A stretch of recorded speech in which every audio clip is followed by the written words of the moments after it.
Olá pessoal, tudo bem? Estamos aí mais uma aula de geografia, continuando aí o nosso estudo a respeito da litosfera, nosso estudo a respeito da geologia do nosso planeta, enfim. Na última aula nós vimos ali toda a parte relacionada com a origem da Terra, formas de datação, né? A tabela que nós temos da ordem cronológica dos eventos na superfície da Terra que formaram aí, que possibilitaram, né, o desenvolvimento da vida. E hoje nós vamos continuar aí esse conteúdo, esse estudo, ali na página 13 a 19 de vocês, capítulo 4 lá da apostila, né? Lembrando que é o volume 2, certo?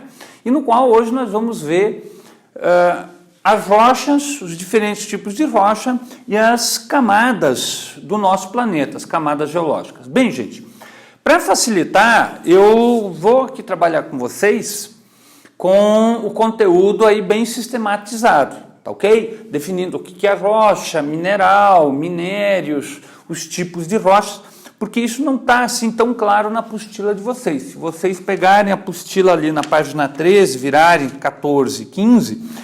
vê que essa divisão que eu vou trabalhar com vocês, ela não está assim tão bem sistematizada. Então, eu diria aí de vocês realmente prestarem atenção, se possível até copiar algumas coisas e, na sequência, ler o texto aí referente às rochas, que começa ali na página 13, deixa eu dar uma olhada aqui, ó, e vai até a página 16 ali de vocês, tá bom? Vamos deixar a apostilinha aqui, caso a gente tenha uma duvidazinha, né? Bem, gente, quando nós falamos aí de rochas, de compostos, vamos assim mencionar, nós teríamos aí 3 tipos de compostos que nós temos na superfície da Terra, tá bom? O minério, ou os minérios, né? A rocha e os minerais. Bem, quando a gente fala de minério, geralmente vão ser ali compostos, gente, que tem na sua formação um elemento químico predominante, né? Ele pode ter outros elementos, mas ele tem um que predomina, certo? E aí nós vamos ter o chamado minério. Então, por exemplo, minério de hematita. Qual é o elemento que eu tenho ali predominando? Ferro, certo? Ou quase que 80% da composição da hematita é um elemento só, ferro.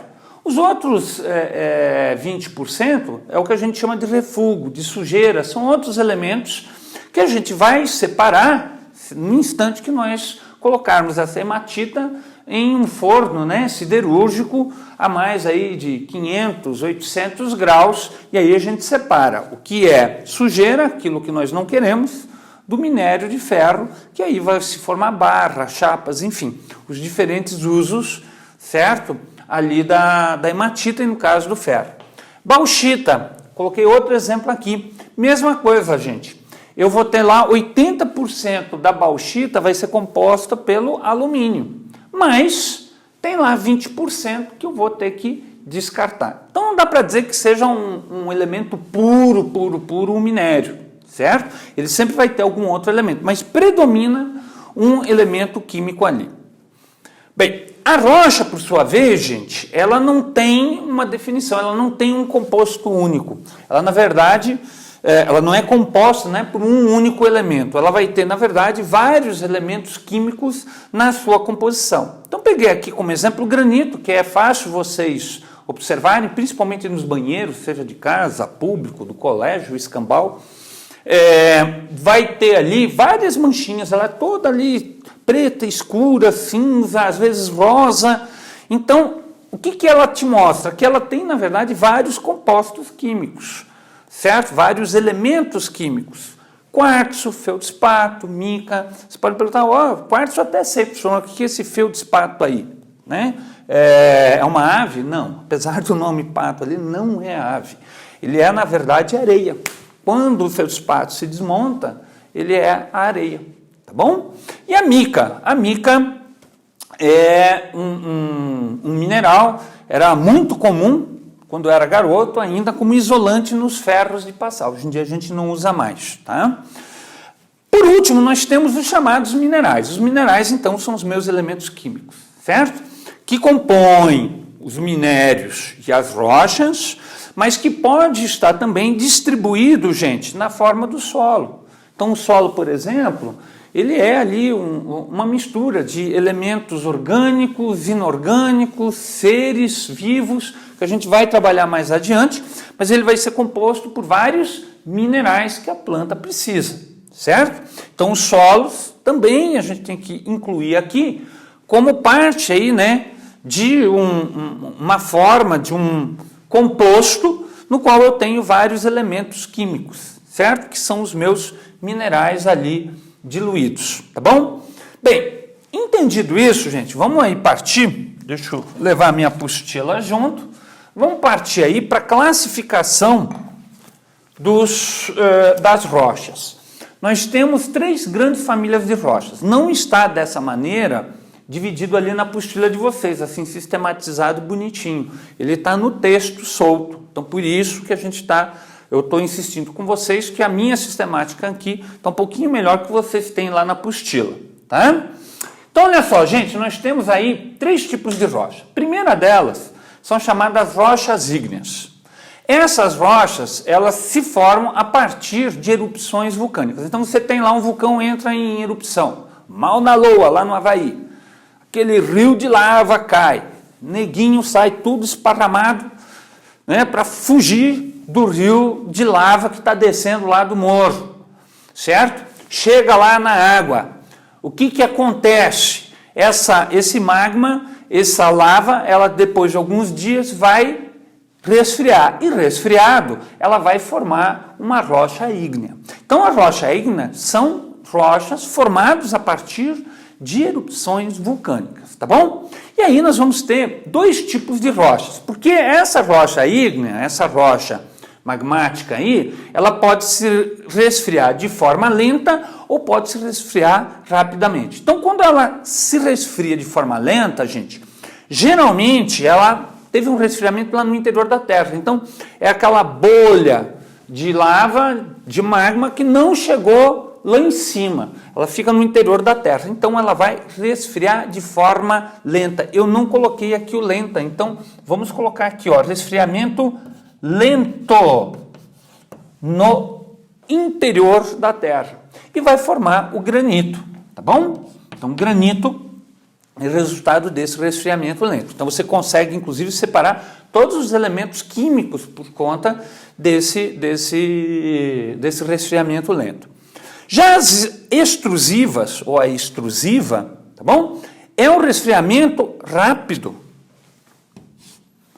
Então, sai na superfície, tem choque térmico com a atmosfera, tem choque com a chuva que vai cair, ou então quando cai, entra no interior do mar. Pá! Vai resfriar rápido. Vai ter um tom negro, escuro, não vou conseguir identificar os elementos, certo? E tenho como grande exemplo o basalto, tá? Se vocês pegarem ali na apostila, vocês têm aí um exemplozinho do granito ali, ó, na página 14, tem um granito ali, tá bom? Então, que seria uma intrusiva. Exemplo de extrusiva é o basalto. Onde é que você encontra o basalto? Vai no centro da cidade, gente, toda aquela calçada que você tem da Rua 15 é branco e preto, certo? O preto é o basalto, é rocha extrusiva. Bem, vou ter mais outros 2 tipos de rochas. No caso desses 2 tipos, geralmente elas se formam a partir de rochas pré-existentes. O conjunto das sedimentares e as metamórficas. Então, vamos pegar aqui a sedimentar. Sedimentar, gente, ela surge, tá bom? Da desagregação de rochas pré-existentes, que pode ser uma outra rocha sedimentar, que pode ser uma outra rocha metamórfica, que pode ser uma rocha ígnea, tá bom? Então, a erosão lá, o intemperismo, a gente vai estudar isso mais adiante, tá bom? Mas nesse primeiro instante, só como citação, vai lá e destrói essa rocha pré-existente. Esse material dessa rocha vai ser carregada e levada para um outro lugar, certo? E lá vai ser depositado. Quando ele é depositado, ele começa a sofrer um processo de união dos elementos, que nós chamamos de diagênese. E aí vai me formar a rocha sedimentar. Então, arenito, calcário, carvão mineral, surgiram através desse transporte, dessa deposição, dessa sedimentação e da diagênese em que esses elementos foram sendo unidos, tá bom? Por último, gente, nós temos as rochas metamórficas, o nome já está falando aqui, metamorfose. Então, uma rocha que sofreu uma mudança. Essa mudança é no alinhamento dos seus minerais que a compõem. E como é que isso se deu? Isso pode se dar por sobreposição de camadas, então eu tenho uma camada aqui de rocha, mas a erosão e a sedimentação foi colocando outras camadas em cima. Essas camadas que vão chegando em cima vão realizando uma pressão e um aumento de temperatura. E essa rocha pode sofrer modificação. Também posso ter um evento tectônico, uma placa lá que se mexeu, entortou lá um conjunto, de repente, uma camada rochosa, e aí eu tenho um realinhamento por conta disso dos meus elementos químicos da rocha. Então vou ter o surgimento de uma nova rocha. Então do granito, por exemplo, nós temos o gneiss. Do calcário, que é uma rocha sedimentar, eu tenho o mármore. Então, um exemplo de metamorfose de rocha ígnea, granito para gneiss, e de sedimentar para metamórfica ao mármore, tá bom? Bem, galera, se vocês estiverem aí acompanhando pela apostila, ali na página 15, vocês têm um gráfico bem interessante que eu peço que vocês deem uma estudada depois, que é o ciclo de formação, de transformação das rochas, certo? A lógica começa como uma rocha ígnea, a rocha ígnea forma uma rocha sedimentar, que sofre transformação para uma metamórfica e que depois pode voltar para o interior da Terra e se transformar depois novamente em uma rocha ígnea. Então, seria um ciclo que nós teríamos aí das rochas. Mas isso tudo vai conforme os eventos que nós temos na superfície da Terra, ok? Bem, gente, vai ali, por favor, para a página 17, em que a gente vai trabalhar agora a respeito das camadas do interior da Terra, de como é que a Terra, ela é dividida aí em diferentes camadas, tá bom? Então tá ali, vira a página 17, página 18 aí da apostila de vocês. Então, gente, eu fiz aqui um desenho esquemático, certo? Parece mais uma célula, Parece que a Eliane andou passando por aqui e deixou aí o desenho de célula dela, tá? Agradecer para ela. Então, a Terra pode parecer aqui esse ovo estrelado aí, Ou a célula da Eliane, mas vamos aqui entender que nós temos o nosso planetinha e as camadas para o interior da Terra, tá? Então a Terra ela tem várias, a litosfera, que seria o meu conjunto das rochas, ela tem várias camadas, basicamente 3 camadas principais, tá bom? A crosta terrestre, ou litosfera, o manto e o núcleo, tá bom? A pessoa pulou uma, a astenosfera. A astenosfera, gente, ela seria a camada superior do manto. Seria uma camada de transição, do meu estado mais sólido, no caso da litosfera, para o estado mais pastoso aí do manto. Vamos dar uma olhada em cada uma dessas camadas aí, tá bom? Então a camada mais externa é a litosfera, é aqui onde eu tenho essas rochas que nós acabamos de trabalhar, certo? Então as diferentes rochas aí que nós vimos, que nós trabalhamos aí agora, anterior a esse conteúdo, tá? Estão localizadas, existem na minha crosta terrestre ou na litosfera, tá bom? Essa crosta, ela é fina e ela é dividida, gente, em placas. É bom lembrar isso aqui, ó. Não é uma camada contínua, rígida, tá? Essa camada aqui, ó, descansa sobre o manto e ela se movimenta. Então, essas placas aqui, ó, podem estar se movimentando, em diferentes sentidos, certo? Em diferentes sentidos, tá bom? Então, eu tenho uma movimentação dessa minha crosta. Outra coisa, essa camada não passa de 30, no máximo no pau da moleira lá, 50 km de profundidade, tá? Então, não é uma camada muito profunda. Essa essa camada também tem o chamado grau geotérmico. À medida que eu vou descendo, a minha temperatura vai aumentando. É uma média aí, gente, de 1 grau a cada 33 metros. Então, se aqui em cima você tem temperatura ambiente, na base aqui da minha crosta, da minha litosfera, eu já tenho aí temperaturas na casa dos 500 graus. E aí nós temos uma faixa de transição que é a astenosfera. A astenosfera é quem fornece para nós o magma, a lava das erupções vulcânicas, tá certo? Então essa rocha já está ali em estado pastoso e muitas vezes é dessa camada que sobe quando eu tenho uma erupção vulcânica. E ela faz a transição para a camada seguinte. Essa camada seguinte é o manto. Esse manto ele tem altas temperaturas, a rocha vai estar em estado pastoso, certo? E que nós convencionamos chamar de magma. Tá bom? De magma, certo? Quando ele chega lá em cima na superfície, recebe o nome de lava. E ele tem uma característica importante que explica em parte o movimento aqui da crosta, que são as chamadas correntes convectivas, tá bom? Nós vamos ter aqui, ó, um movimento circular no interior do manto, certo?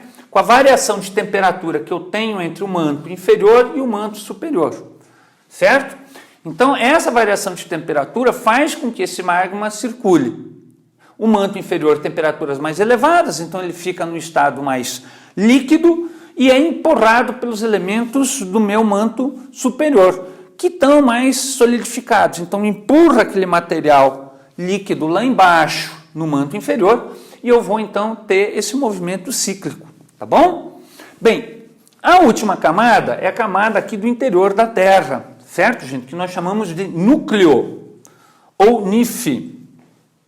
Faltou o acento, tá? NIF por quê? Porque é formado por níquel e ferro, certo? Esse núcleo tem temperaturas elevadíssimas, 4.000 graus, 5.000 graus, e ele é dividido em duas camadas, o interno e o externo. Tá bom? O interno, gente, uma curiosidade, ele está a 5.000 graus, mas ele não é líquido, ele é sólido. Ele é como se fosse uma bola, tá bom? De níquel e ferro. Essa bola gira no sentido contrário do nosso planeta e gera as correntes eletromagnéticas, certo? E o núcleo externo já está em estado líquido, tá bom? Então, essa é a diferença entre o núcleo interno e externo, certo? Bem, gente, seria isso aí em termos aí de conteúdo que nós temos hoje para essa aula. Eu não anotei aqui, mas eu gostaria aí, oralmente mesmo, que vocês tentassem fazer ali na apostila, lá no livro de atividades, tá, gente? Vou aqui colocar para vocês rapidamente. Eu pediria 2 exercícios que vocês fizessem lá na apostila. Então, os exercícios aqui, ó, tá? Os exercícios 8 e 9, tá bom? Do livro de atividades de vocês, da página 6 e 7, tá? Então, lá do livro de atividades, tá bom? Então, para reforçar esse conteúdo, tenta responder essas 2 questões, são questões ali discursivas e que reforçam esse conteúdo aí que nós acabamos de ver, certo? Gente, até a próxima aula, um abraço para vocês, né? E fique em casa.